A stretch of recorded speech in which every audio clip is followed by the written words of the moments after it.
இயேசு கிறிஸ்து பிறக்கிற சந்ததியில இந்த ரூத்தினுடைய பெயர் சரித்திரத்தில் இடம்பெற்றது. இந்த நகோமியும் இன்றைக்கு நினைவு கூறப்படுகிறார். அல்லேலூயா.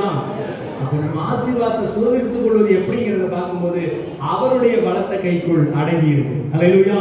நான்காவதாக பிலிப்பியருக்கு நிருபம் 4ஆம் அதிகாரம் 6ஆம் வசனத்திலே வாசிப்போம். பிலிப்பியர் 4:6.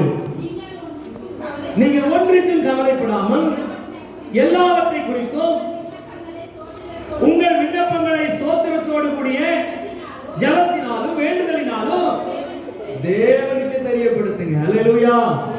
ஜெபம் பண்ணணும். எல்லாத்துக்கும் மேல ஜெபம் பண்ணணும். சிஸ்டர், பிரதர், ஜெபம் பண்ணணும். அல்லேலூயா. ஆசீர்வாதத்தை சுதந்திரித்துக் கொள்கிறதற்கு இதெல்லாம் வரிசையா நம்ம செஞ்சிட்டோம். இதெல்லாம் விசுவாசத்துக்குள்ள வந்துட்டோம். விசுவாசத்தை கிரியையில காண்பித்து விட்டோம். அடுத்து கீழ்ப்படிதலோடு கூட தேவ சமூகத்தில் அவருடைய வார்த்தைக்கு கீழ்ப்படுகிறோம். ஆனா இதோடு கூட என்ன செய்யணும்? ஜெபம் பண்ணணும். அதான் சொல்றேன், நீங்க ஒன்றுக்கு கவலைப்படாம என்ன வந்தாலும் எது நடந்தாலும், ஃபாதர் அழகா ஒரு பாட்டு பாடுறார். என்ன வந்தாலும் எது நடந்தாலும் அப்பாவை ஸ்தோத்தரிப்பே. என்ன வந்தாலும் எது நடந்தாலும் அப்பாவை ஸ்தோத்தரிப்பே.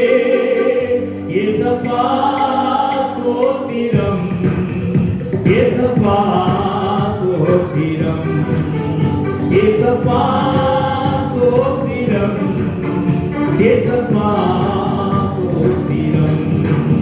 அமிதை போல நடனமாடி அப்பாவை ஸ்தோத்தரிப்பே. அமிதை போல நடனமாடி அப்பாவை ஸ்தோத்தரிப்பே. அல்லேலூயா. எல்லாவற்றிற்காகவும் தேவனை ஸ்தோத்திரம் பண்ணி தேவ சமூகத்தில் ஒப்பு கொடுங்க. அல்லேலூயா.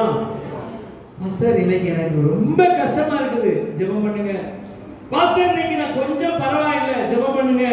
பாஸ்டர், இன்னைக்கு நான் வேலைக்கு போறேன், ஜெபம் பண்ணுங்க. பாஸ்டர், இன்னைக்கு வேலை போயிடுச்சு, ஜெபம் பண்ணுங்க. பாஸ்டர், இன்னைக்கு உடம்பெல்லாம் வலிக்குது, ஜெபம் பண்ணுங்க. பாஸ்டர், இன்னைக்கு நல்லா இருக்குது, ஜெபம் பண்ணுங்க. பாஸ்டர், இன்னைக்கு சந்தோஷமா இருக்கிறோம், ஜெபம் பண்ணுங்க. பாஸ்டர், இன்னைக்கு சங்கடமா இருக்குது, ஜெபம் பண்ணுங்க. அல்லேலூயா. அதான் ஆண்டவர் சொல்றார், நீ ஒன்றுக்கு கவலைப்படாமல் எல்லாவற்றை குறித்து ஸ்தோத்திரத்தோடு ஜெபத்தோடு தேவ சமூகத்துக்கு தெரியப்படுத்திக் கொண்டே இருங்க. உங்களை ஆசீர்வதிக்கிறத, உங்களை கர்த்தர் ஆசீர்வதிக்கிறத ஒரு சக்தியாலும் தடை பண்ணவே முடியாது. கரங்களை தட்டி நான்கு காரியத்தை சொன்னேன். ஆசீர்வாதத்தை சுதந்திரிக்கிறதுக்கான வழி, முதல்ல நான் விசுவாசிக்க வேண்டும். இரண்டாவது, அந்த விசுவாசத்தை கிரியைகளில்